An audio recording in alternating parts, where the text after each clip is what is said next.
كلامه المجيد.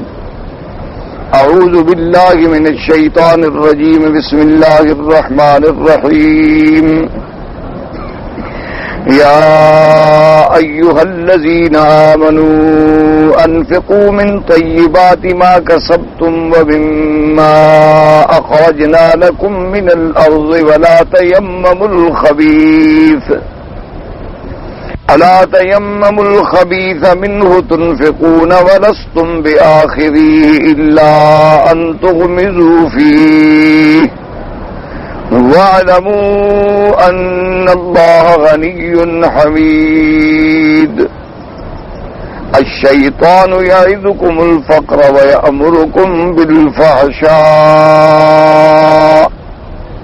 والله يعدكم مغفرة منه وفضلا والله واسع عليم. يؤتي الحكمة من يشاء ومن يؤت الحكمة فقد أوتي خيرا كثيرا وما يذكر إلا أولو الألباب. قال المؤلف والمفسر رحمه الله تعالى: يأمر تعالى عباده المؤمنين بالإنفاق والمراد به الصدقة هاهنا. قاله ابن عباس رضي الله تعالى عنه: من طيبات ما رزقهم من الأموال التي اكتسبوها. قال مجاهد: يعني التجارة بتيسيره إياهم لهم. وقال علي والسدي: من طيبات ما كسبتم يعني الذهب والفضة ومن الثمار والزروع التي أنبتها لهم من الأرض. اب مفسر رحمت اللہ علیہ سورۃ البقرہ کی ان آیات مبارکہ پہ ارشاد فرماتے ہیں کہ اللہ تبارک و تعالی نے عبادہ المؤمنین اپنے ایمان والے بندوں کو حکم فرمایا ہے انفاق کا. انفقوا تو یہاں انفاق سے مراد ہے صدقہ یعنی خیرات کرنا. یہاں لفظ تو ہے انفاق. انفاق کا معنی جو ہے وہ چونکہ نفقہ اپنی ذات پر، اپنے اہل پر، اپنے عیال پر، اپنی اولاد پر، والدین پر سب کو شامل ہے، لیکن اس جگہ جو مراد ہے وہ یہ ہے کہ اللہ کے راستے میں صدقہ کرنا. حضرت ابن عباس رضی اللہ تعالیٰ عنہ فرماتے ہیں: من طیبات ما رزقهم من الاموال التي اکتسبوها.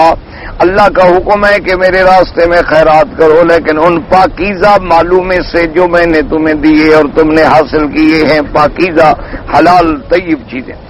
حضرت مجاہد رحمۃ اللہ علیہ فرماتے ہیں کہ من طیبات ما رزقنا کا معنی یہ ہے کہ التجارہ، کہ میں نے جو تجارت تمہارے لیے آسان کر دی ہے تو یہ بھی تو میں نے تمہیں علم دیا، میں نے آسانیاں پیدا کی، میں نے سمندر میں کشتیوں کے انتظام کیے، میں نے تمہارے لیے سواریاں بنائی تاکہ تم تجارتی معاملات کر سکو، تو اس میں اللہ کے راستے میں خیرات کرو. حضرت علی اور سدی فرماتی ہیں: من طیبات ما کسبتم یعنی الذهب والفضہ، کہ اللہ پاک نے جو تمہیں سونا اور چاندی عطا فرمایا اس میں سے صدقہ ادا کرو. ومن الثمار والزروع التي انبتها لهم من الارض، اور جو اللہ نے تمہارے لیے زمین میں سے پھل نکالے ہیں، سبزیاں نکالی ہیں، کھیتیاں نکالی ہیں، سب کا صدقہ خیرات کرو. قال ابن عباس: امرهم بالانفاق من اطيب المال واجوده وانفسه ونهاهم عن التصدق برزالة المال ودنيئه وهو خبيث فإن الله طيب لا يقبل إلا طيبا. اللہ تبارک و تعالی نے فرمایا کہ ایمان والو انفقوا من طیبات ما کسبتم، اللہ نے حکم دیا کہ تم میرے راستے میں جو خرچ کرو تو من اطیب المال، پسندیدہ مال، پاکیزہ مال، اچھی چیزیں، وَأَجْوَدِهِ وَأَنفَسِهِ، جو سب سے اچھی چیز ہو وہ اللہ کے راستے میں خیرات کیا کرو. یہ نہاہم، اور اللہ نے منع فرمایا ان التصدق برزالة المال ودنیئه، کہ میرے راستے میں تم گندی چیزیں، گندا مال، خراب چیزیں جو کسی قابل نہ ہوں ان کو نہیں. اللہ پاک چونکہ خود پاک ہیں، طیب ہیں، وہ نہیں قبول کرتے مگر پاک چیز کو. اس لیے فرمایا فإن اللہ طیب لا يقبل الا طیبا، اللہ کی ذات پاک ہے اور اللہ تبارک و تعالیٰ کی ذات قبول اسی صدقے کو فرماتی ہے جو پاک ہو.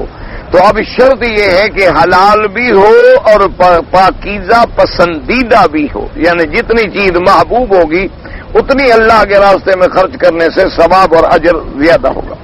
وَلِهَذَا قَالَ تَعَالَىٰ وَلَا تَيَمَّمُوا الْخَبِيثَ أَيْ تَقْصُدُوا الْخَبِيثَ مِنْهُ تُنْفِقُونَ وَلَسْتُمْ بِآخِذِيهِ أَيْ لَوْ آتَيْتُمُوهُ مَا أَخَذْتُمُوهُ إِلَّا أَن تَتَغَامَزُوا فِيهِ فَاللَّهُ أَغْنَىٰ عَنْهُ مِنْكُمْ فَلَا تَجْعَلُوا لِلَّهِ مَا تَكْرَهُونَ وَلَا تَيَمَّمُوا الْخَبِيثَ أَيْ تَقْصُدُوا الْخَبِيثَ یعنی گندی چیزیں، ناپاک چیزیں، غیر پسندیدہ چیزیں جو ہیں، کیا اسی میں سے تم خرچ کرتے ہو، اسی سے میں صدقہ کرتے ہو؟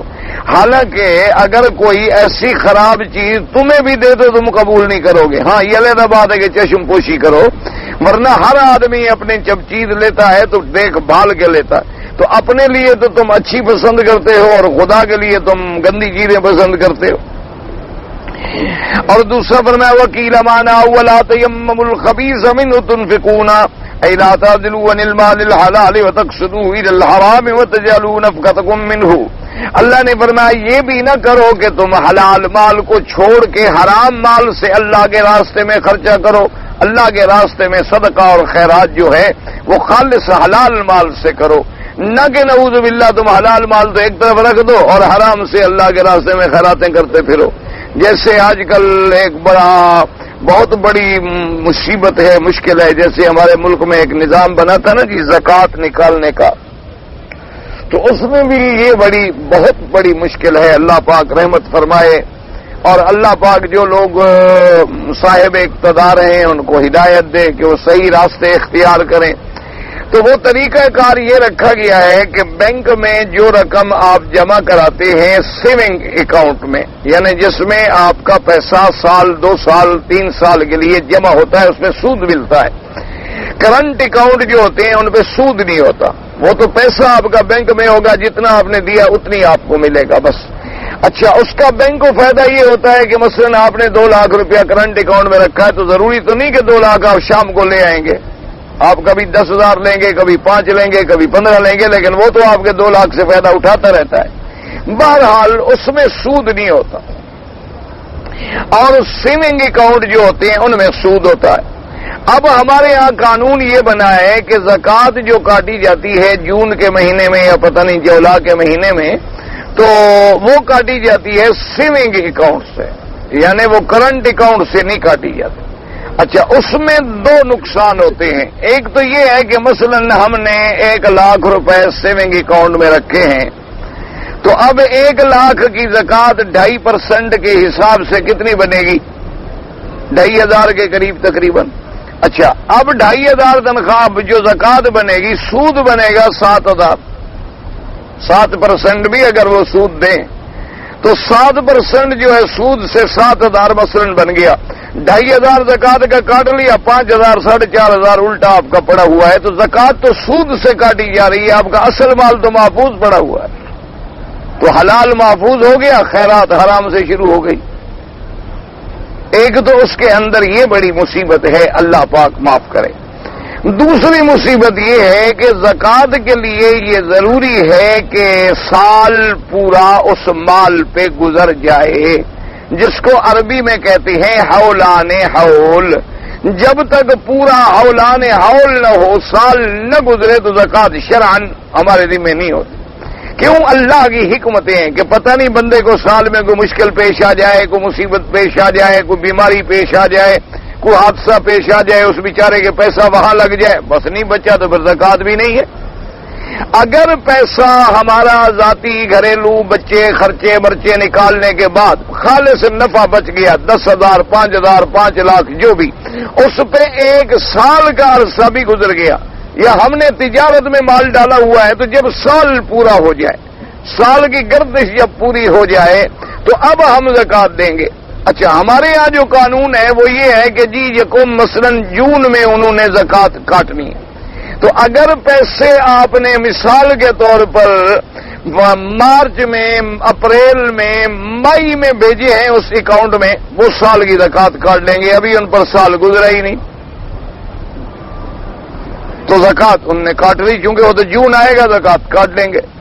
ان نے تو یہ نہیں دیکھنا کہ اس مال پہ سال گزر گیا یا سال، ان کے لیے تو سال گزر گیا ہے نا جی، جون سے اگلا جون آ گیا، لیکن میرے پیسوں پہ تو سال نہیں گزرا، مجھ پر تو ابھی زکوٰۃ فرض ہی نہیں ہوئی۔ دوسری غلطی جو ہے وہ یہ ہے۔ اچھا، تیسری غلطی یہ ہے اس کے اندر کہ ہمارے ہاں ایک رواج ہے کہ اکثر ہمارے دیہاتی بھائی جو ہیں وہ پڑھے لکھے نہیں ہوتے، تعلیم یافتہ نہیں ہوتے، وہ اپنے کسی قابل اعتماد پڑھے لکھے ساتھی کو کہہ دیتے ہیں کہ بھئی یہ ہمارے پیسے جو ہیں تم اپنے اکاؤنٹ میں رکھ لو، جب ہم چاہیں گے تو ذرا ہمیں چیک کاٹ دینا، نکال دینا، ہم تو پڑے ہوئے ہیں نہیں، تو ہمارا پیسہ جو ہے وہ ضائع نہ ہو جائے۔ اب آپ کا پیسہ میرے اکاؤنٹ میں میرے پاس بطور امانت ہے، لیکن انہوں نے جون میں زکوٰۃ کاٹ لی میرے حساب سے، تو اب یہ بات جو ہے یہ بھی غلط ہے۔ اچھا، چوتھی بات جو اس میں غلط ہے وہ یہ ہے کہ مثلا آپ نے مجھے 1000 ریال زکوٰۃ دی، آپ نے کہا جی کہ یہ رقم جو ہے زکوٰۃ کی ہے، اب یہ میری ذمہ داری ہے کہ میں اس پیسے کو اسی جگہ خرچ کروں جہاں شریعت زکوٰۃ کے خرچ کرنے کا حکم دیتی ہے۔ اگر خدا نہ کرے آپ نے تو اعتبار کر کے مجھے زکوٰۃ دے دی، لیکن اللہ نہ کرے میں نے بددیانتی کی، آپ کی زکوٰۃ آگے ادا ہی نہیں کی، تب بھی آپ کی زکوٰۃ نہیں ادا ہوئی۔ اچھا، آپ نے مجھے زکوٰۃ دے دی، میں نے آگے وہ زکوٰۃ جو ہے بجائے صحیح مصرف میں لگانے کے مسجد میں لگا دی، مدرسے کی تعمیر میں لگا دی، تب بھی آپ کی زکوٰۃ ادا نہیں ہوئی، کیونکہ زکوٰۃ صحیح مصرف میں نہیں پہنچی، وہ بنا اور تعمیر میں خرچ ہی نہیں ہو سکتی۔ تو اس لیے بڑے عجیب حالات ہیں، اللہ تبارک و تعالی رحمت فرمائے۔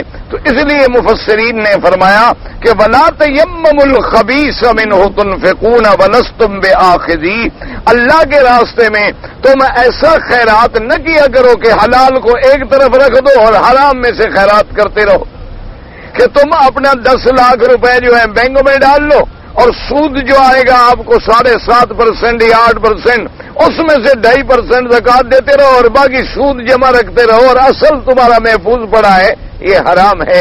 اس سے اللہ تبارک و تعالیٰ کے ہاں نفقہ جو ہے یہ صدقات جو ہیں وہ قبول نہیں ہوتے۔ صدقات قبول کب ہوں گے؟ چاہے تھوڑا کرو لیکن حلال سے کرو، اچھی چیز سے کرو۔ اور اس کے بعد جناب فرماتے ہیں مستویت کو آؤنا الحدیث الذی رواہ الامام احمد حدثنا محمد بن عبید قال حدثنا اسحاق بن الصباح بن محمد المرۃ الحمدانی عن عبد الله بن مسعود رضی اللہ تعالی عنہ قال قال رسول الله صلی اللہ علیہ وسلم ان اللہ قسم بینکم اغراکم وقسم بینکم ارزاقکم وان اللہ یعطی الدنیا من يحب ومن لا يحب ولا يعطي الدین الا لمن احب فمن آتاه الله الدين فقد احبه والذي نفسي بيده لا يسمع حتى قلبه ولسانه ولا يؤمن حتى يؤمن جاره بوائقه قالوا وما بوائقه يا نبي الله قال غشه وظلمه ولا يكسب عبد مالا من حرام فينفق منه فيبارك له فيه ولا يصدق ولا يترك خبزا الا كان زاده الى النار ان الله لا يمحو السيئ بالسيئ ولكن يمحو السيئ بالحسن ان الخبيث لا يمحو الخبيث والصحيح والقول الاول۔ اب اس حدیث پاک میں آتا ہے حضرت عبداللہ ابن مسعود رضی اللہ تعالیٰ عنہ راوی ہیں، فرماتے ہیں حضور پاک نے فرمایا ان اللہ قسم بینکم اخلاقکم، اللہ نے تمہارے درمیان اخلاق کو بھی تقسیم کیا، جیسے اللہ نے تمہارے درمیان تمہارا رزق بھی تقسیم کیا۔ اور اس کے بعد فرمایا ان اللہ یعطی الدنیا من یحب ومن لا یحب، اللہ دنیا پیسہ دولت اس کو بھی دیتے ہیں جس کو محبوب رکھتے ہیں، اس کو بھی دیتے ہیں جس کو محبوب نہیں رکھتے، یعنی دولت دنیا جو ہے یہ تو مسلمان کو بھی ملتی ہے، کافر کو بھی ملتی ہے، صالح کو بھی ملتی ہے، طالح کو بھی ملتی ہے، اچھے کو بھی ملتی ہے، برے کو بھی ملتی ہے۔ اور وَلَا يُؤْتِ الدِّينَ إِلَّا لِمَنْ أَحَبَّ، اور اللہ اپنا دین اس کو نہیں دیتے مگر جس کو محبوب رکھتے ہیں، یعنی دنیا تو دونوں کو ملتی ہے، محبوب کو بھی مبغوض کو بھی، لیکن اللہ اپنا دین اس کو دیتے ہیں جس کو اللہ محبوب رکھتے ہیں۔ اور فرمایا فمن آتاہ اللہ الدین فقد احبہ، اللہ جس کو دین عطا فرما دے تو اللہ پاک نے گویا اس کو محبوب رکھ لیا ہے. یعنی جب دین تمہیں نصیب ہو جائے تو سمجھ لو کہ تم اللہ کے پیارے ہو، اللہ کے محبوب ہو. باقی دنیا تو قارون کو بھی ملی، فرعون کو بھی ملی، نمرود کو بھی ملی، حامان کو بھی ملی، ابو جہل کو بھی ملی. دنیا کا کیا ہے؟ دنیا تو دونوں کو ملتی ہے، اچھوں کو بھی ملتی ہے، بروں کو بھی ملتی ہے. فرماتی والذی نفسی بیدہ، حضور نے فرمایا مجھے قسم ہے اس ذات پاک کی جس کے قبضہ قدرت میں میری زندگی ہے. فرمایا مسلمان بندہ نہیں بن سکتا جب تک اس کا دل بھی اور زبان بھی مسلمان نہ بنے. صرف یہ نہیں کہ کہنے سے مسلمان ہے. ولا یؤمن، اور بندہ مومن نہیں بن سکتا حتی یؤمن جارہ بوائقہ، جب تک اس کا ہمسایہ جو ہے اس کے ظلم سے محفوظ نہ ہو جائے. یعنی یہ کہے کہ بس میں مسلمان میں مومن، لیکن ہمسایہ اس کے ظلم سے، دھوکے سے، خیانت سے تنگ ہے تو سمجھے میرا ایمان کامل نہیں ہوا. صحابہ نے پوچھا کہ یا رسول اللہ صلی اللہ علیہ وسلم ما بوائقہ، بوائقہ کا کیا معنی ہے؟ آپ نے فرمایا غشہ و ظلم، جو اپنے ہمسائے کے ساتھ غش کرے، دھوکہ کرے یا ظلم کرے تو سمجھے میرا ایمان کامل نہیں ہے. فرمایا ولا یکسو عبد بالا من حرام یبارک له فیہ ولا یصدق منه ولا یترکه خلف ظہره. فرمایا کہ کوئی بندہ حرام مال کمانے کے بعد اللہ کے راستے میں خرچ کرے اور یہ سمجھے کہ اس میں برکت بھی ہوگی، اور اسی طرح فرمایا کوئی صدقہ ایسا نہیں ہوتا جو یہ سمجھے کہ حرام کا قبول بھی ہو جائے گا، اور نہ کوئی حرام مال اپنے بچوں کے لیے چھوڑ کے جائے مگر یہ سمجھے کہ میں نے جہنم کا اسباب پیدا کر دیے ہیں، کیونکہ اللہ تبارک و تعالیٰ کبھی حرام قبول نہیں فرماتے. یعنی مال بھی حرام خرچ کرے اور امیدیں بھی یہ رکھے کہ قبول ہوں گی. جیسے میں نے بتایا تھا نا کہ جیسے ہمارے بعض بینکر ہوتے ہیں نا، بڑے بڑے بینکوں والے، تو بینک فیصلہ کر دیتا ہے کہ اس سال ہم 10 آدمیوں کو حج پہ بھیجیں گے، کسی کا حج نہیں ہوتا، پیسہ ہی حرام ہے تو حج کہاں سے ہو جائے گا؟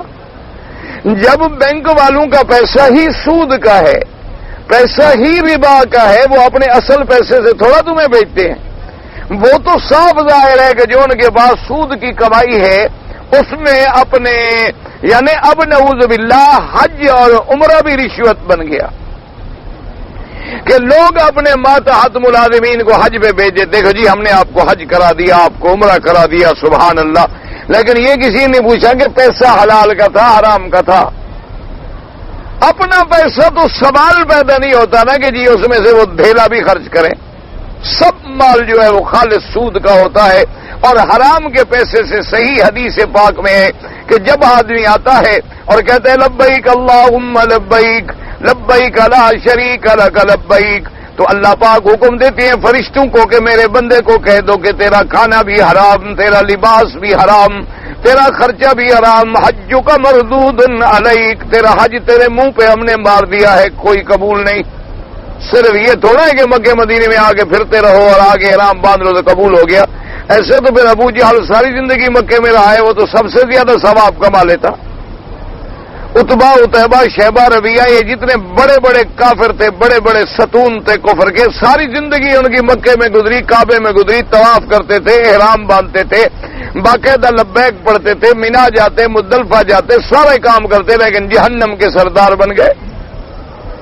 اب کوئی کہے گا جی ٹھیک ہے وہ تو کافر تھے، تو کافر اور ایمان کا فیصلہ کس نے کیا ہے؟ اللہ نے، کہ یہ مومن ہے یہ کافر ہے. تو اسی اللہ نے یہ فیصلہ کیا ہے کہ حلال قبول کروں گا اور حرام قبول نہیں کروں گا. تو اس لیے ہمیشہ یاد رکھیں کہ تمہارے پاس اللہ نے 1 ریال دیا ہے، وہ خیرات کرو لیکن حلال کرو. یہ ضروری نہیں ہے کہ تم 1 لاکھ خیرات کرو، 1000 خیرات کرو، 1 ریال کرو. تم 1 دانہ کھجور کا، جیسے حضور پاک نے فرمایا بی بی عائشہ سے، آپ نے فرمایا عائشہ ولو بشق تمرۃ، تیرے دروازے پہ کوئی خیرات مانگنے والی عورت آ جائے تو چاہے کھجور کا آدھا حصہ ہو وہ بھی دے دیا کرو، اسی سے بھی اللہ تمہیں جہنم سے دور کر دیں گے. تو یہ ضروری نہیں ہوتا کہ آدمی لاکھوں خرچ کرے، اور ہاں اللہ لاکھوں دے تو لاکھوں کرے، ہزاروں دے تو ہزاروں کرے، لیکن کرے حلال. بس شرط یہ ہے کہ مال حلال ہو اور مال اچھے سے اچھا ہو. اور یہ جذبہ جو ہے نا جی بڑا بہت کم لوگوں میں دیکھنے میں آیا ہے. ہمارے ایک دوست ہیں, انہوں نے ایک جگہ مدرسہ ماشاءاللہ دین کا بنایا ہے, اللہ قبول فرمائے. نام میں نہیں لیتا بلا وجہ, خام خاریا ہو جائے گا, شہرت ہو جائے گی. تو رمضان المبارک میں آئے تو ان کا ارادہ ہوا کہ ہم اپنے طلباء کے لیے کچھ رومال بھیجیں, عربی رومال جیسے ہم لوگ پہنتے ہیں. اچھا, میں نے کہا جی ٹھیک ہے. کہنے لگے آگے عید آ رہی ہے تو چلو وہ بچے بھی مدرسے میں ہیں تو ان کو بھی ایک ایک ٹوپی اور ایک ایک عربی رومال باندھ لیں گے, خوش ہو جائیں گے. ہم جب گئے تو وہاں جا کے رومال دیکھے دکاندار سے, تو اس نے کہا ایک 10 ریال کا ہے, ایک 15 ریال کا ہے, اور یہ 20 ریال کا ہے. تو انہوں نے مجھے کہا جی کہ یہ آپ نے جو پہنا ہوا ہے یہ کتنے کا ملتا ہے؟ میں نے کہا حضرت یہ طالبوں کو بھیجنے کی کیا ضرورت ہے, یہ تو مہنگا ہوتا ہے اتار وغیرہ کا, یہ تو اب پتہ نہیں 48-40 ریال کا ہو گیا, پہلے تو 30 ریال کا تھا. کہنے لگے کہ نہیں, اگر ہم اچھا پہنے طالب برا پہنے تو غلط بات. اگر ہم نے اپنے بیٹوں کے لیے اچھا خریدنا ہے عید پر تو وہی خریدیں طالبوں کے لیے, ان کو بھی وہی ملنا چاہیے, کیوں وہ انسان نہیں ہے, وہ کسی کے بچے نہیں ہیں.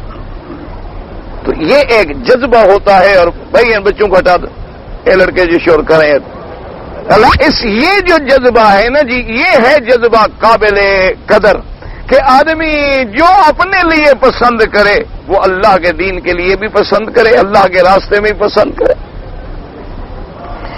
اب اس کے بعد جناب فرماتے ہیں ان اللہ لا یمحو السیئ بالسیئ, اللہ تبارک و تعالی برائی کو برائی سے نہیں مٹاتے, ولکن یمحو السیئ بالحسن, لیکن اللہ برائی کو نیکی سے مٹاتے ہیں. یہ کبھی نہیں ہوتا کہ پلید پانی کپڑا پلید پانی پلید دھوتے رہو تو کپڑا پاک ہو جائے گا. تو پلید کپڑا پاک پانی سے پاک ہوگا, پلید پانی سے تو پلید کو تو پاک کر ہی نہیں سکتا. اور اس کے بعد پھر میں ان الخبیث لا یمحو الخبیث, کہ جو گندی چیز ہے وہ کبھی گندی کو گندی چیزیں نہیں مٹاتی, بلکہ ان الحسنات یذہبن السیئات, جب تم نیکی کا کام کرتے ہو تو پھر تمہاری برائیوں کو اللہ تبارک و تعالی مٹا دیتی ہیں. والصحیح القول الاول قال ابن جریر رحمہ اللہ تعالی حدثنا حسین بن عمر الابکری قال حدثني ابي ان اسبات بن سدي ندي بن ثابت البراء بن عازب رضي الله تعالى عنه في قول الله تعالى يا ايها الذين امنوا انفقوا من طيبات ما كسبتم ومما اخرجنا لكم من الارض ولا تيمموا الخبيث منه تنفقون الآية. قال نزلت في الانصار, كانت الانصار اذا كانت ايام جداد النخل اخرجت من هيتانها البصر فعلقوه على حبل بين الاسطوانتين في مسجد رسول الله صلى الله عليه وسلم فيأكل فقراء المهاجرين منه ويعمد الرجل منهم إلى العشب يدخله مع أقناء البصر يظن أن ذلك جائز فأنزل الله في من فعل ذلك ولا تيمموا الخبيث منه تنفقون. اب مفسر رحمت اللہ علیہ فرماتی ہیں حضرت براء ابن عازب رضی اللہ تعالیٰ عنہ سے روایت ہے, وہ فرماتی ہیں کہ یہ آیت اس سبب میں اتری کہ جب انصاریوں کے باغ تھے مدینہ منورہ میں, جب آتا باغ کے کٹنے کا وقت, کھجوروں کے کٹنے کا وقت, تو انصار کیا کرتے تھے کہ پورا گوشہ جو ہے وہ کاٹ کے لے آتے اور مسجد رسول پاک صلی اللہ علیہ وسلم میں اصحاب صفہ کے لیے آگے مسجد کے اندر ایسے رسی بندھی ہوئی ہوتی تھی, تو انصار کیا کرتے تھے کہ پورا ایک گوشہ کاٹ کے لے آئے اور گوشہ لٹکا دیا. تو اس میں پھر مختلف, کوئی بسر ہو گیا, کوئی رطب ہو گیا, کوئی تمر ہو گیا, تو اچھا لیتے رہے. اچھا بعض آدمی ایسا کرتے کہ جو بالکل کمزور قسم کا خراب ہوتا وہ بھی آگے اس میں شامل کر دیتے. تو اللہ پاک نے حکم فرمایا اچھا اپنے لیے تو تم اچھی کھجوریں پسند کرتے ہو اور خیرات کرنے کے لیے گندی کھجوریں دیتے ہو لوگوں کو. اگر خیرات کرنی ہے تو اچھی چیز خیرات کرو, اگر نہیں کرنی ہے تو نہ کرو. اللہ پاک ہے اور پاک چیز کے علاوہ وہ کسی کو قبول نہیں فرماتے ہیں. تو اس سبب میں یہ آیت نازل ہو گئی.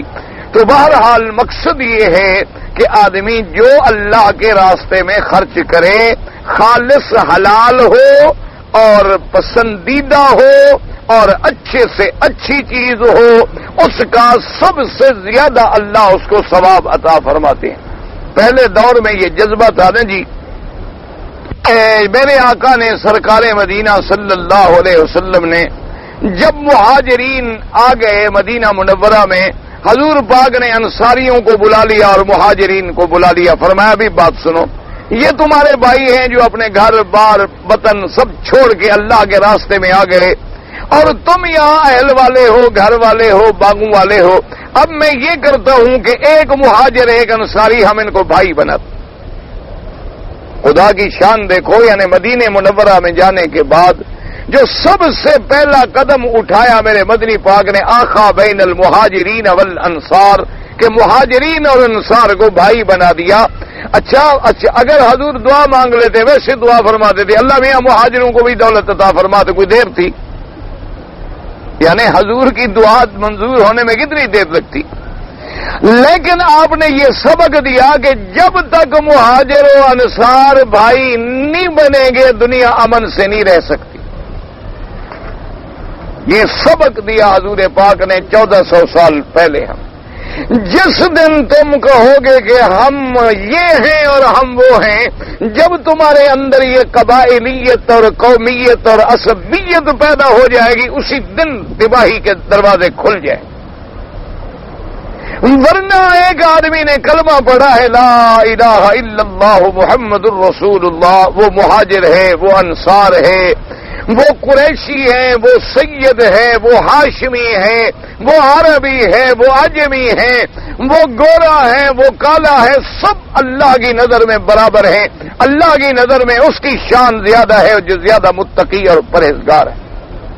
آج پھر دیکھ لو 1400 سال کے بعد پھر وہی نفرتیں، پھر وہی قدورتیں، پھر وہی عصبیتیں، پھر وہی لسانیتیں، پھر وہی صوبائیتیں، یہ جب سے اباری گئی ہے قتل عام ہے، اور مسلمان کو کہیں چین نہیں ملتا کہ ہم اس سبق کو بھول گئے ہیں۔ اب جناب دیکھیں کہ انصار نے کہا کہ آمنا وصدقنا یا رسول اللہ، بالکل ہم حاضر ہیں حضور، بنائیں ہمارے بھائی۔ تو حضور فرماتے ایک مہاجر بھی کھڑے ہو جاؤ، ایک انصاری کھڑے، اچھا تم آپس میں بھائی ہو بھائی، ٹھیک ہے بھائی بن گئے۔ جب سب بھائی بن گئے تو مہاجر جو تھے ان کو لے کے انصار جب اپنے گھروں میں گئے، انہوں نے کہا بھائی بات سنو، ایک بھائی ہوتا ہے جو ماں پیٹ کے بطن سے پیدا ہوتا ہے کہ بھی ہمارا باپ بھی ایک ہے یا ہماری ماں ایک ہے، یا باپ ایک ہوتا ہے مائیں دو ہوتی ہیں تب بھی بھائی ہے، یا حقیقی ہوگا یا خیافی ہوگا، بہرحال بھائی ہوگا۔ لیکن اس بھائی میں تو شبہ بھی ہو سکتا ہے نا، پتہ نہیں ہماری ماں نے خیانت کی ہو۔ دیکھو نا جی، ہم ایک ماں باپ کے بیٹے ہیں لیکن ماں نے پتہ نہیں کوئی غلطی کی ہو، اور وہ لڑکا اس غلطی سے پیدا ہوا ہو، شمار تو ہمارے باپ کا ہوگا، ہمارا بھائی ہوگا، لیکن غلطی اگر اندر ہے اس کو کون جانتا ہے؟ اللہ کے سوا کوئی نہیں جانتا۔ انہوں نے کہا اس بھائی میں تو شک ہو سکتا ہے، تمہیں ہمارا بھائی بنایا ہے محمد مصطفیٰ نے صلی اللہ علیہ وسلم، تمہارے بھائی ہونے میں کوئی شک نہیں، تم ہمارے بھائی ہو، دیکھو یہ ہمارا باغ ہے۔ انہوں نے کہا ٹھیک ہے، انہوں نے کہا پیمائش کرو، 100 فٹ ہے، انہوں نے کہا بس آدھا کاٹو، آدھا تمہارا آدھا ہمارا۔ یہ ہمارے گھر کے 2 کمرے ہیں، ایک کمرہ تمہارا ایک کمرہ ہمارا۔ اچھا یہ جناب میرے پاس جو ہیں 2 اونٹ ہیں، ایک اونٹ تمہارا ایک اونٹ ہمارا۔ حتیٰ کہ بعض صحابہ نے تو یہ بھی کر دیا، انہوں نے کہا بھی بات سنو، میری ہیں 2 بیویاں، تمہاری بیوی کوئی نہیں، انا طلقت تو فلانا تھا، میں نے اس کو طلاق دے دی، عدت کے بعد تم شادی کر۔ تو یہ کوئی قربانی کرے گا؟ جب یہ قربانی کا جذبہ ختم ہو جائے گا تو پھر ٹھیک ہے، پھر تو ہر کوئی لڑے گا۔ اللہ تبارک و تعالیٰ معاف فرمائے، پھر فتنے ہی پیدا ہوں گے۔ تو یہ اخوت انصار تھی۔ اچھا پھر دیکھیں کمال، مہاجر حضور کی خدمت میں آ گئے، انہوں نے کہا یا رسول اللہ،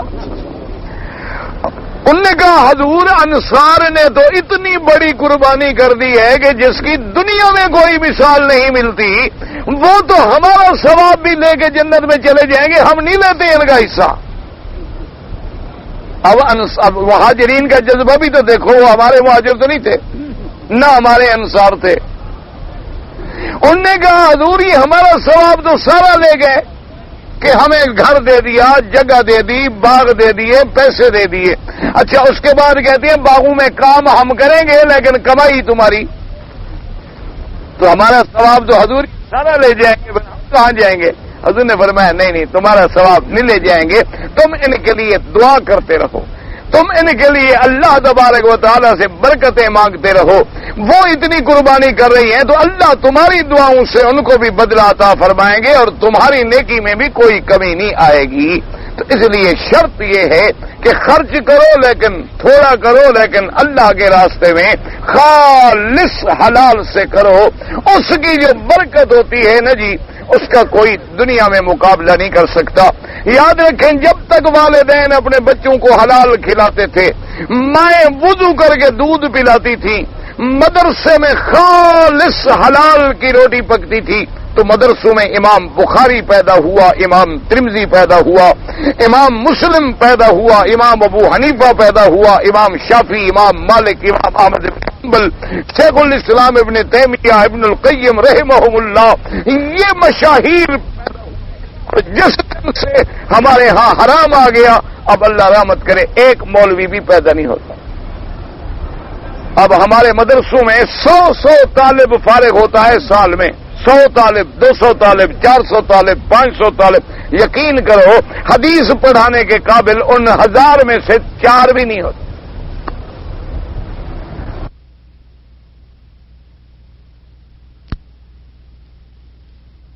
ایک الماری چاہیے، اور اس کے بعد جناب طالب العلم کا مطالبہ ہے مجھے پلنگ چاہیے، اس پہ بیڈ چاہیے، اور ہر ہفتے میں 2 دفعہ 3 دفعہ اس کا چادر جو ہے اور گدے جو ہیں سرانے وہ تبدیل ہونے چاہیے، بدبو آتی ہے ہمیں۔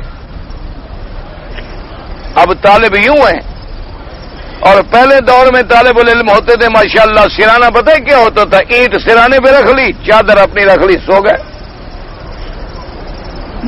اینٹ رکھتے تھے، سرانہ تو سرانہ رہا نا جی۔ اچھا جب سردیاں زیادہ بڑھ جاتی تھیں تو مسجد میں جو پرچھیاں پڑی ہوتی ہیں نا، بڑی بڑی پرچھے ہوتے ہیں بچھانے کے لیے، وہ یوں لپٹے ہوئے ہوتے ہیں، ان کے اندر گھس جاتے تھے کہ اور کپڑا پہننے کے لیے تو ہے کوئی نہیں، چلو اوپر سے کم از کم یہی آ جائے گا، سردی سے کچھ بچت ہو جائے گی۔ یا بیچارے جنگل سے جا کے لکڑیاں لاتے تھے، کمرے میں آگ جلاتے تھے، دروازہ بند کر دیتے تھے، بھی کمرہ گرم ہو جائے گا تو رات ہم گزار لیں گے، اوپر پہننے کی لحاف تو ہے کوئی نہیں۔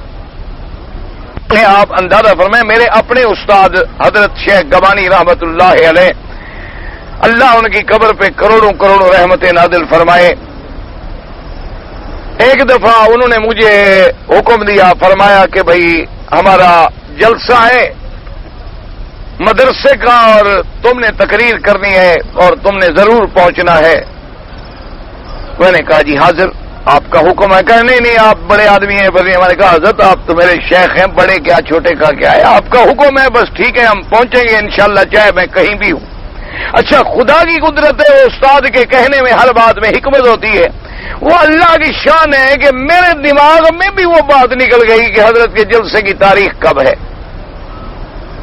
تو میں ان کے مدرسے سے تقریباً جو ہے نا جی کم از کم 300 میل دور بیٹھا تھا، باوڑا ایک جگہ ہے سندھ میں، وہاں میں بیٹھا تھا، اور جناب مجھے عصر کے بعد یاد آیا کہ حضرت کا تو آج آخری دن ہے جلسے کا، رات آخری رات ہے جلسے کی، اور میں تو پہنچا نہیں، اور میرے استاد ہیں، پھر ساری زندگی ناراض ہو جائیں گے۔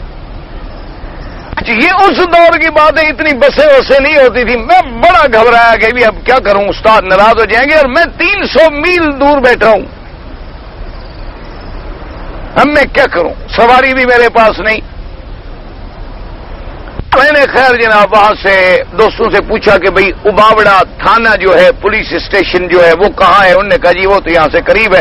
میں نے کہا یہاں تھندار کون ہے؟ انہوں نے بتایا کہ فلاں۔ میں نے کہا اچھا کوئی ہوگا، نام تو جانتا ہوگا شریف آدمی، چلو چلتے ہیں۔ اس کے بعد تھانے پہ آ گئے، خیر تھندار کو میں نے بتایا، اس نے بڑی عزت کی، احترام کیا، اور میں نے کہا بھئی میرا یہ مسئلہ ہے، مجھے کسی طرح آپ مہربانی کر کے ٹرک میں بٹھا دو، اسی ٹرک میں میں سفر کر کے، چونکہ آگے حضرت کا مدرسہ بھی KLP روڈ کے این سڑک کے اوپر ہے، تو وہاں میں اتر جاؤں گا، کسی وقت تو رات کو پہنچ جاؤں گا نا، چلو استاد سے یہ تو کہہ دوں گا جی میں پہنچ گیا، لیٹ ہو گیا۔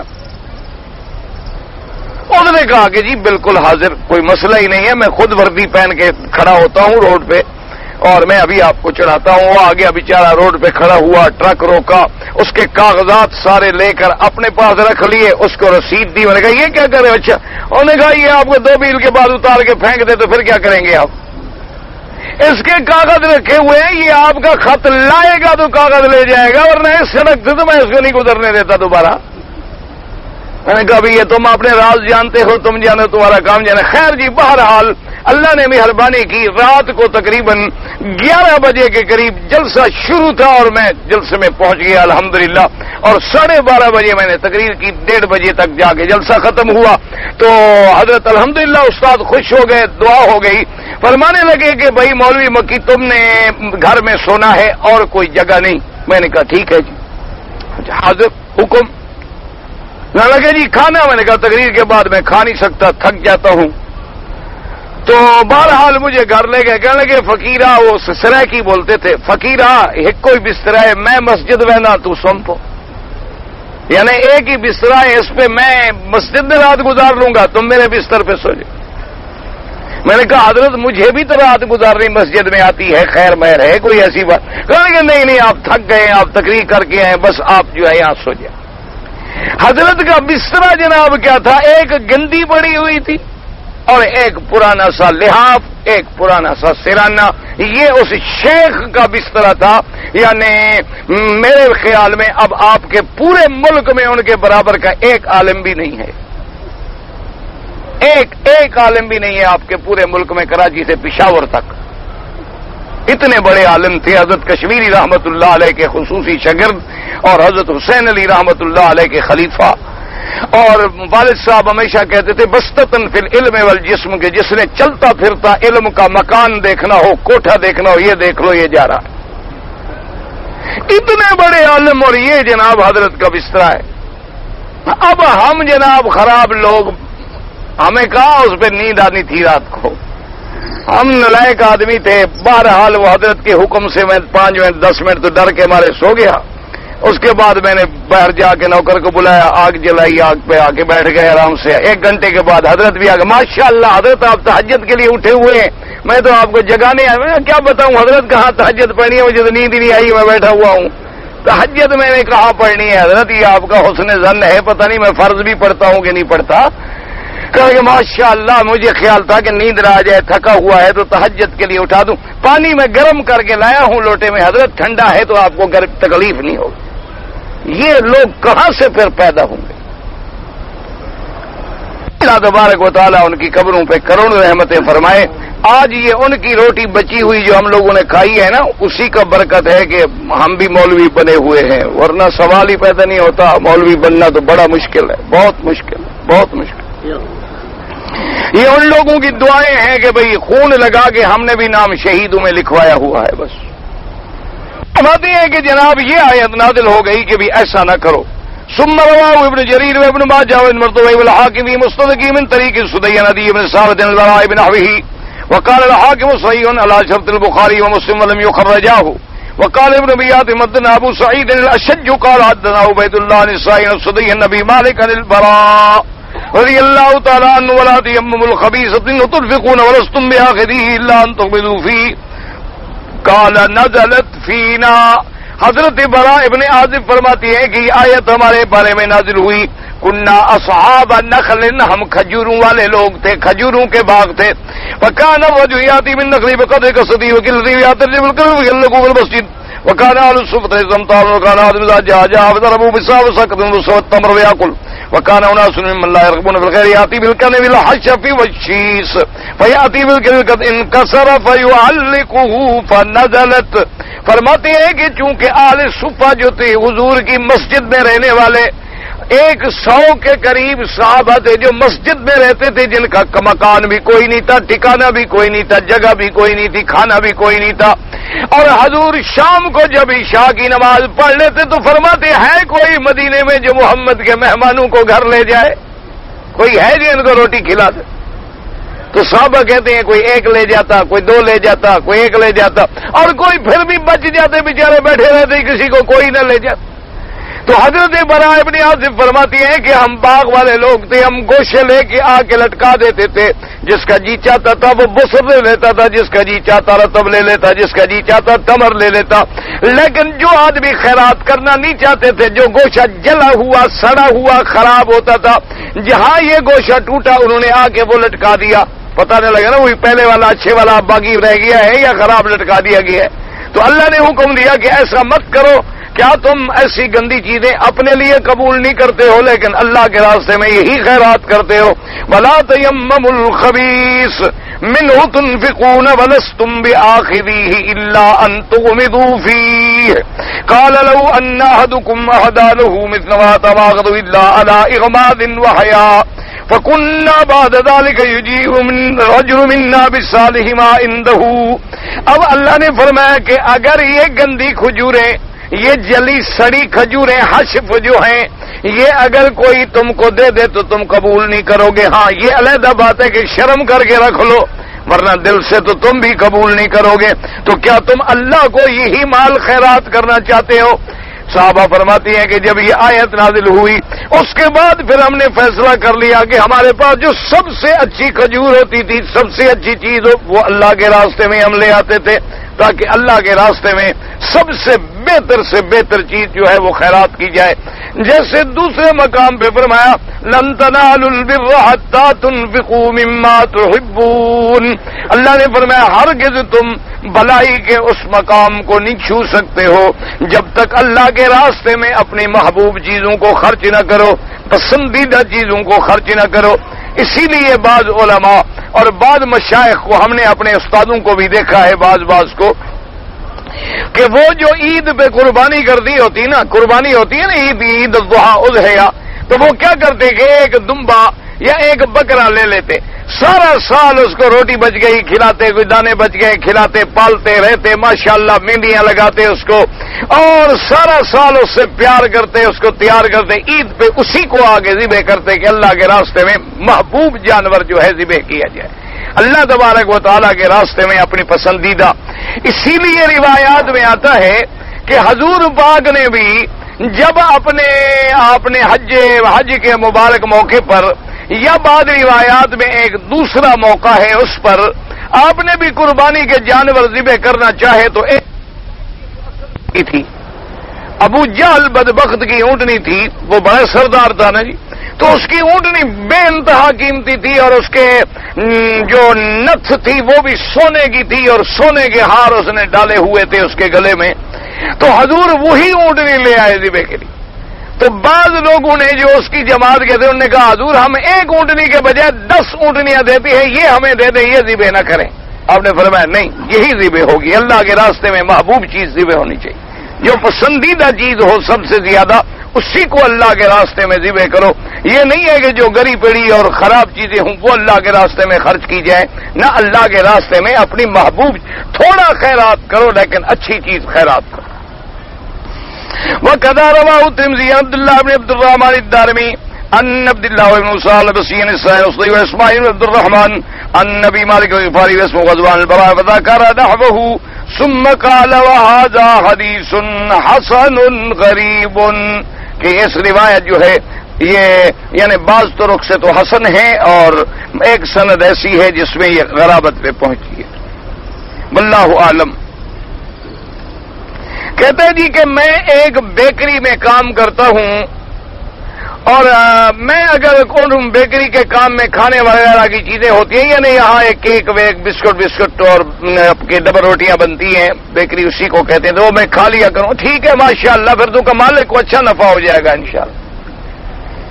جب تم نے کھانا شروع کر دیا تو باقی نوکر ملازم جو ہے وہ کیوں نہ کھائیں؟ تو انشاءاللہ نفع تم کھا جاتے رہو گے، باقی فاتحہ پڑھنے کے لیے مالک حاضر ہے۔ اللہ کے بندے مالک کے اذن کے بغیر تم ایک بھورا اٹھا کے بھی منہ میں نہیں ڈال سکتے،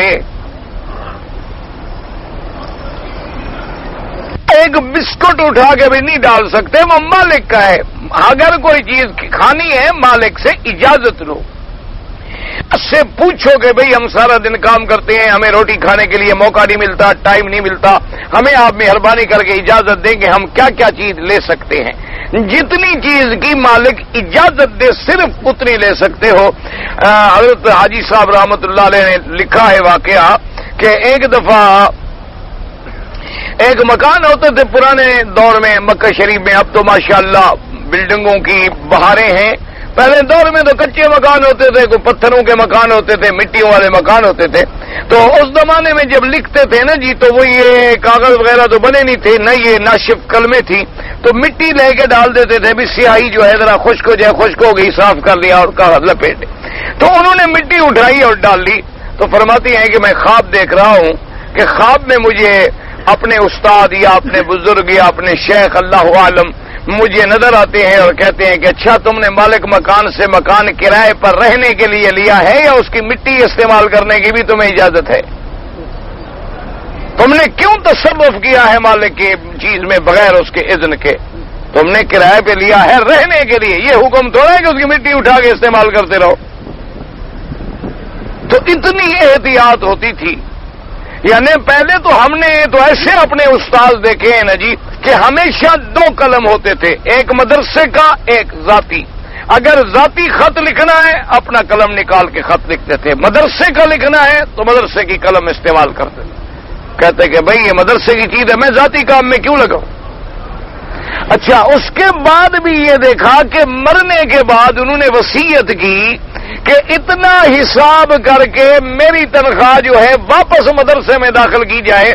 پتہ نہیں میں نے پڑھانا تھا مثلا 6 گھنٹے, اس دوران میں مجھے نیند آ گئی ہو, میں نے باتیں شروع کر دی ہوں, میں نے غفلت کی ہو, تو کچھ وقت روزانہ کا جو میں نے صحیح ادا نہ کیا ہو, مدرسہ میری تنخواہ واپس قبول کر, تاکہ قیامت میں میں پکڑا جاؤں کہ تنخواہ لیتے تھے تم 8 گھنٹے کی اور کام کرتے تھے 7.25 گھنٹے, تو 15 منٹ کا حساب قیامت میں کون دے گا؟ اب تو ماشاءاللہ جناب سبحان اللہ 8 گھنٹے کی ڈیوٹی ہو نا جی, اور آپ دیانتداری سے حساب لگا لیں 4 گھنٹے بھی اگر آپ کا ملازم کام کرے تو شکر کرو, پھر بھی شکر کرو ماشاءاللہ. کیوں؟ ایک تو ملازم نے ناشتہ کرنا ہوتا ہے دفتر میں آ کر, کیوں گھر میں تو بیوی سوئی ہوئی ہے جو رات کو 2 بجے فلم دیکھ کر سوئے گی, صبح کیسے اٹھے؟ 2 بجے تو فلم اٹھے گا کون؟ او جناب اس کے بعد اب حضرت کی آنکھ کب کھلے گی؟ 7:30 بجے اور 7:45 بجے پہنچنا ہے دفتر میں. بس جلدی جلدی سے بھاگتے شاگتے دوڑتے بھاگتے دفتر میں آئیں گے, وہاں آگے بیٹھ جائیں گے. اچھا بھی کچھ سمولی بھی لے آؤ, کوئی سینڈوچ بھی لے آؤ, کوئی چائے بھی لے آؤ, کوئی چیز بھی لے آؤ, ناشتہ ہو رہا ہے. 1 گھنٹہ تو گیا ناشتے میں, 1 گھنٹہ جاتا ہے رومال ٹھیک کرنے میں, اس کے پھول ہی نہیں بن پاتے نا, کیا کریں بیچارے. اس کے بعد جناب پھر تھک جاتے ہیں, پھر چائے آ جاتی ہے, پھر اذان ہونے میں ابھی 20 منٹ باقی ہوں گے, پہلے بازو کس لیں گے کہ جی ہم نے نماز کی تیاری کرنی ہے. اب کوئی بھی اداش نماز کا وقت ہے, ہاں بالکل ٹھیک ہے سبحان اللہ, وہ تو اللہ جانتا ہے کہ نماز کے لیے جلدی کر رہا ہے یا کام سے جان چھوڑا رہا ہے. اب جناب نماز پہ جائیں گے, نفل سنت چاہے نہ پڑے وہیں بیٹھے رہیں گے. چلو ایئر کنڈیشن پہ تو بیٹھے ہیں نا کچھ دیر آرام سے, آدھا گھنٹہ 1.25 گھنٹہ اس نماز میں گیا انشاءاللہ. واپس آئیں گے ابھی 2 بجے اگر چھٹی ہونی ہے تو 1:30 بجے وہ اٹھنے کی تیاری شروع کر دیں گے. ابھی کوئی آئے کام والا تو کہنا کوئی نہیں ہے, تو اس کا پتہ تو پھر قیامت میں لگے گا.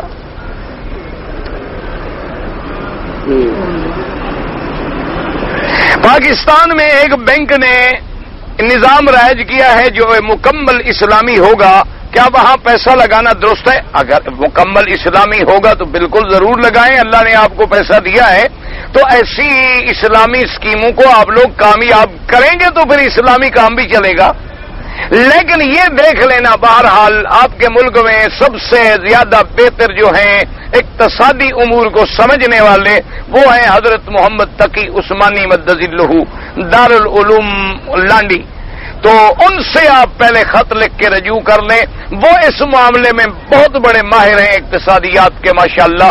نام بھی لکھ دیں, سکیم بھی لکھ دیں, وہ آپ کو فوراً جواب دے دیں گے کہ یہ اسلامی ہے یا اسلام کا ٹھپا ہے.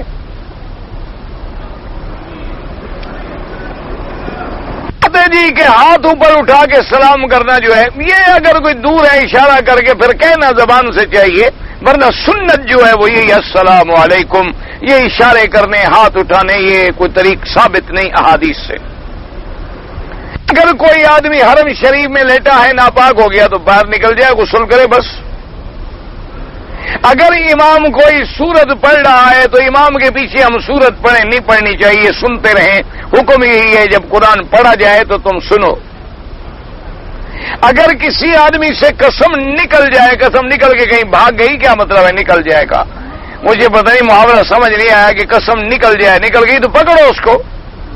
مانا یہ ہے کہ قسم کھا بیٹھا, ادا نہیں کیا, جھوٹا نکلا, قسم توڑ دی تو 10 مسکینوں کو کھانا کھلائے. قرآن کریم میں, حرم شریف میں قرآن کریم پڑھتے ہوئے بیمار ہو گیا, 7 سال میں بیمار رہا, اب مجھ سے قرآن ختم نہیں ہوتا. تو قرآن کی وجہ سے تو آپ بیمار نہیں ہوئے, بیمار تو آپ بیماری کی وجہ سے ہوئے ہوں گے. آپ پڑھتے رہیں, ختم نہیں ہوتا نہ ہو. آپ کے ذمہ صرف پڑھنا ہے کہ روزانہ تھوڑا تھوڑا پڑھتے رہیں تاکہ آپ قرآن پڑھنے والوں میں شمار ہو جائیں. یاد نہیں ہو سکتا, مجبوری ہے, آپ بیمار ہیں, آپ کا دماغ کام نہیں کرتا. جی کیا یہ درست ہے؟ امام ابو حنیفہ رحمت اللہ علیہ کے نزدیک ایک شرط یہ بھی ہے کہ امام اس کو بنانا چاہیے جس کی بیوی خوبصورت ہو. ہاں ہے, کیوں آپ کو کیا آپ کو بدصورت بیوی چاہیے؟ امام ابو حنیفہ کی یہ بات تو پڑھ لی, دعا کرو اللہ اس کی عقل بھی عطا فرمائے. مقصد یہ ہے کہ جس کی اپنی بیوی اچھی ہو, گناہوں سے پاک ہو, وہ لوگوں کی بیویوں کو نہ تاکتا پھرتا ہو, ایسے کوئی امام نہ بناؤ. یہ مراد ہے. تم بیوی دیکھنے تھوڑی جاؤ گے, بات کو سمجھا کرو. جیسے حضور نے فرمایا کہ سب سے میرے بعد وہ مجھے ملے گی جس کا ہاتھ بڑا ہوگا. تو اب بیویاں کہتی ہیں ہم نے ہاتھ پیمائش کیا تو بی بی سودا کا ہاتھ بڑا تھا, لیکن وفات ہو گئی بی بی زینب کی. پھر ہمیں سمجھ آیا کہ ہاتھ بڑا حضور نے جو فرمایا وہ کنایا تھا سخی سے, کہ سخی کا ہاتھ بڑا ہوتا ہے, بخیل کا ہاتھ چھوٹا ہوتا ہے. یہ مراد تھی. امام صاحب کا مقصد بھی یہ ہے کہ وہ امام گناہوں سے پاک ہو, زنا سے پاک ہو, اس پہ زنا کی تہمت نہ لگے, اس کے اپنے گھر میں اتنا ہو کہ اس کی طبیعت خواہشات اپنے حلال تک رہیں, وہ حرام پر نظر نہ ڈالتا ہو. یہ مراد ہے. یہ نہیں ہوتا کہ بس ایک بات تو پڑھ لیتے ہو, پتہ نہیں 1200 سال گزر گئے, لوگوں نے ابھی تک اماموں کو معاف نہیں کیا. کوئی خاص دشمنی ہے, پتہ نہیں کوئی رشتے کا جھگڑے ہیں, کوئی زمینوں کے جھگڑے ہیں, جائیدادوں کے جھگڑے ہیں, کیا جھگڑے. وہ لوگ فوت ہو گئے, انا للہ و انا الیہ راجعون. اگر انہوں نے دین کی خدمت کی اللہ قبول فرمائے, کوئی غلطی ہوئی اللہ معاف فرمائے, بس بات ختم ہو گئی. ہم اب تو معاف کر دیں. تم اپنی اصلاح تو کرو, اپنے گھر والوں کی, اپنے بھائیوں کی, محلے والوں کی, شہر والوں کی, اپنے ہم اثر لوگوں کی. جو لوگ دین کا کام کر گئے, فوت ہو گئے, اللہ سب کی محنتیں قبول فرمائے, اللہ ان پہ کروڑوں رحمتیں نازل فرمائے. اگر ہم ان کی اچھائی نہیں کر سکتے تو برائی کر کے ہمیں کیا ملے گا؟ بھئی لوگ فوت ہو گئے, ختم ہو گئی بات.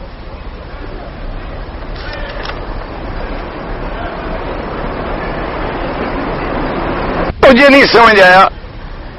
اسکات میں زمین اسکات, میں نے تو پوچھا نا بھی مجھے آ کے ملو, وہ زمین اسکات کیا بلا ہے, اسکات مجھے سمجھاؤ. دوسرا دن تو ہے میں چیخ رہا ہوں, پتہ لکھ دیتے ہو, ملتے کیوں نہیں, میں لڑوں گا تمہارے ساتھ کیا, یا وہ زمین میں چھین لوں گا؟ میں نہیں لوں گا, وہ سے لکھوا لو, قسم لے لو.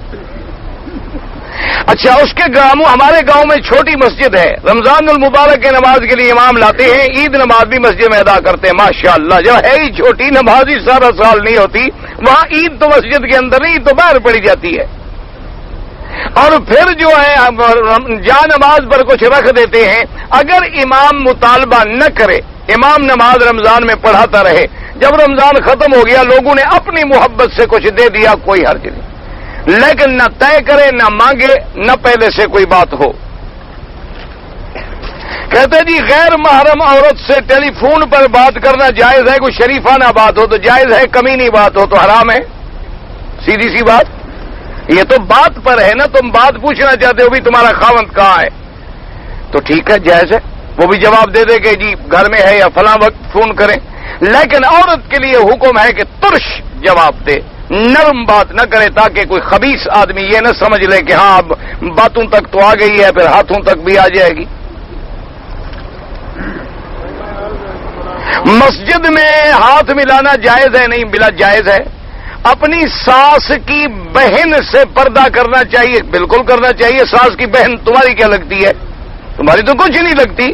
ساس سے تو تمہارا رشتہ اس لیے ہو گیا کہ اس کی بیٹی تمہاری بیوی، آرام سے بس خاموش رہیں، بعد میں بس جب ختم ہو جائے بعد میں اپنا جوش کر لینا۔ میں کمپنی میں رہتا ہوں، میرے والد اور بیوی کو عمرے کرنے کے لیے بولا ہے، کوئی محرم نہیں، تو تمہارا والد جو ساتھ ہے وہ محرم نہیں؟ اللہ کے بندے، تمہاری بیوی اور تمہارا والد محرم ہے نا، اس کی بہو ہے۔ آن بغیر وضو کے یاد ہو تو پڑھ سکتے ہیں، ہاتھ نہ لگائیں۔ میرا ایک دوست ہے، اگر کوئی اس کو کھانے کے لیے کچھ دے تو وہ پوچھتا ہے کہ حلال کا ہے یا حرام کا، اچھا کرتا ہے، لیکن اس بات میں ریا ہوتا ہے۔ چاہیے یہ کہ وہ خود دیکھے کہ یہ آدمی جو ہے اس کا ذریعہ کیا ہے، بلا وجہ سوال نہ کرتا رہے۔ اگر شک پڑ جائے تو پھر کسی اور غریبوں کو دے دے، خود استعمال نہ کرے۔ اللہ نے تقوی اور عزیمت پر عمل دیا ہے اس کو، الحمدللہ، اچھی بات ہے۔ پیدائشی طور پر اگر بچہ مردہ پیدا ہو تو نماز جنازہ، اگر پیدا ہوتے وقت بچہ چیخ مارے، آواز نکالے، پھر تو جنازہ پڑھنا ہے۔ اگر آواز نہ نکالے پھر جنازہ نہیں پڑھنا۔ مکہ مکرمہ میں گناہ کے ارادے پر بھی مواخذہ ہوگا۔ بعض ائمہ فرماتے ہیں کہ وَمَن يُرِدْ فِيهِ بِإِلْحَادٍ بِظُلْمٍ نُذِقْهُ مِنْ عَذَابٍ أَلِيمٍ، قرآن کا لفظ ہے جو ارادہ کرے، لیکن جمہور کہتے ہیں مراد وہ شرک اور کفر کی بات ہے۔ ارادے پر اللہ نہیں پکڑیں گے، لیکن دعا کرو کہ اللہ ہمیں ہر گناہ سے بچائے۔ مقام ابراہیم علیہ السلام کا جو پتھر ہے وہ جنتی ہے یا نہیں ہے؟ تم اپنے جنتی ہونے کا فکر کرو، تمہیں اس پتھر کا کیا فکر ہے؟ تم اپنا فکر کرو کہ اللہ ہمیں جنت نصیب کر دے۔ بہرحال روایات میں آتا ہے کہ حجر اسود ہے، یہ سب پتھر جو ہیں جنت کے ہیں، اللہ عالم۔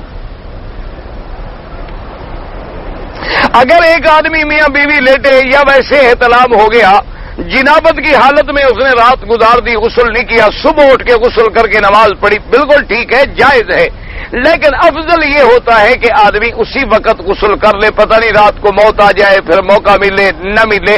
اگر نہ کرے تو کوئی فرق نہیں پڑتا، صبح بھی غسل کر سکتا ہے۔ شیاطین اور جنات جو ہیں ایک قسم کے ہیں، میری تو ان سے ملاقات نہیں ہے، دعا کریں اللہ مجھے محفوظ رکھے۔ آپ سے جب ملاقات ہو تو ذرا پہچان لینا، دیکھ لینا۔ بہرحال شیاطین جو ہیں وہ جن ہوتے ہیں، جنوں کی اولاد ہیں، ان کا بڑا جو ہے ابلیس ہے۔ ان میں سے جو خبیث ہیں وہ شیاطین ہیں، جو نیک ہیں وہ مسلمان ہیں۔ ایک عورت جو ہے اپنے شوہر کے بھانجے سے شادی کر سکتی ہے، شوہر کے ہوتے ہوئے یا مرنے کے بعد؟ پہلے یہ بھی فیصلہ کرو نا، شوہر زندہ ہے مر گیا؟ مر گیا تو پھر کوئی حرج نہیں۔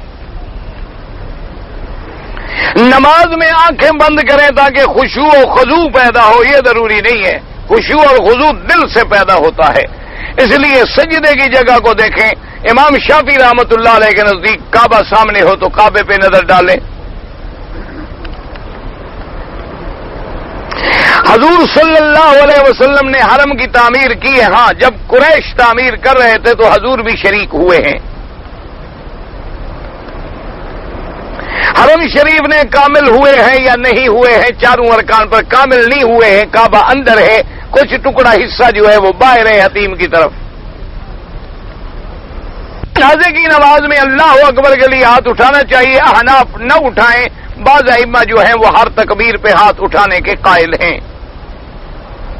نماز میں جب سجدہ کریں تو پاؤں اوپر نہیں ہونے چاہیے، پاؤں زمین پہ رہیں، ورنہ نماز جو ہے خراب ہو جاتی ہے۔ نماز قرآن کریم کے سورتوں کے جو نام ہیں یہ اللہ کی طرف سے حکم ہوا کہ یہ نام ہے، یہ نام ہے، یہ نام۔ ایک سورت کے کئی نام ہیں، جیسے حضور کے کئی نام ہیں، اللہ کے کئی نام ہیں، اسی طرح بعض سورتوں کے نام بھی زیادہ ہیں۔ کہتے ہیں جی میں نے لاہور میں ایک خطیب صاحب سے سنا تھا کہ حدیث میں آتا ہے کہ انگلیاں چاٹا کرو، یہ نہیں کہ ویسے چاٹا کرو، معنی یہ ہے کہ کھانا اگر بچ جائے تو انگلیوں سے چاٹ لیا کرو، اسی میں برکت ہوتی ہے۔ اور اب تو جدید سائنس جو ہے وہ بھی یہ بات مان گئی ہے کہ اللہ نے ان پوروں کے اندر ایک ایسے انزائم رکھے ہیں جو ہضم کرنے میں مدد دیتے ہیں۔ اچھا، خدا کی شان ہے، دانے ہاتھ میں ہیں، بائیں میں وہ بھی نہیں ہیں، کیونکہ اسلام کا حکم داہنے ہاتھ سے کھانے کا ہے. تو یہ حدیث موجود ہے کسی بھی آپ کتاب میں جو کھانے کے ابواب ہوں وہ کھول کے دیکھ لیں, اس میں موجود ہے, مل جائے گی آپ کو انشاءاللہ. اب بھئی یہ لمبا مسئلہ ہے.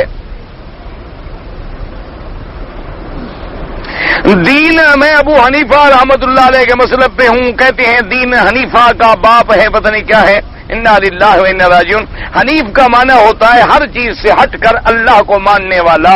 جیسے اللہ نے قرآن میں فرمایا ولیکن کان حنیفا مسلما وما کان من المشرکین. اب اگر حنیف کسی کا نام رکھ لو اور کنیت رکھ لو تو کوئی کفر تو نہیں ہو جاتا. نام ان کا نعمان ابن ثابت ہے. پتہ نہیں کیوں لوگ ایسے دماغ, مجھے تو آج تک سمجھ نہیں آیا کہ بغض کیا ہے. چلو سیدنا حمزہ, حمزہ کا معنی کیا ہے؟ حمزے کا معنی ہے ساگ. حضرت حمزہ کی توہین ہو گئی.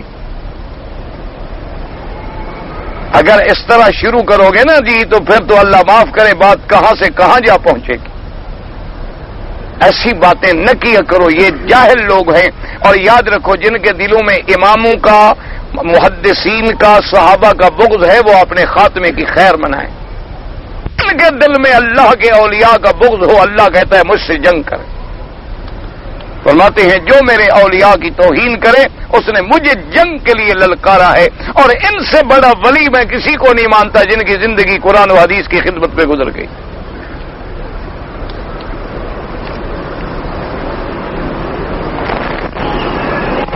اور کہتے ہیں جی کہ سورت فاتحہ کا پڑھنا اگر قیامت کا دن ثابت ہو جائے تو بالکل ہم کہیں گے امام پڑھ رہا ہے. کوئی نماز بغیر فاتحہ کے ہے؟ تب ثابت ہو جائے جب نماز میں فاتحہ نہ ہوگی, تب نماز نہیں ہوگی نا. فاتحہ تو ہے, ہم نے نہ پڑھی تو امام نے تو پڑھی ہے نا کہ نہیں پڑھی. حضور نے خود فرمایا کہ من کان لہو امام فقراۃ الامام لہو قراۃ. جس کا امام ہے امام کا پڑھنا اس کا پڑھنا ہے. فاتحہ کے بغیر کوئی نماز ہے دنیا میں؟ کوئی نماز نہیں. اکیلے پڑھو تب بھی فاتحہ, امام کے پیچھے پڑھو فاتحہ ہے. اب فرق اتنا ہے کہ امام صاحب فرماتے ہیں کہ چونکہ امام پڑھ رہے ہیں مقتدی کے ذمہ نہیں.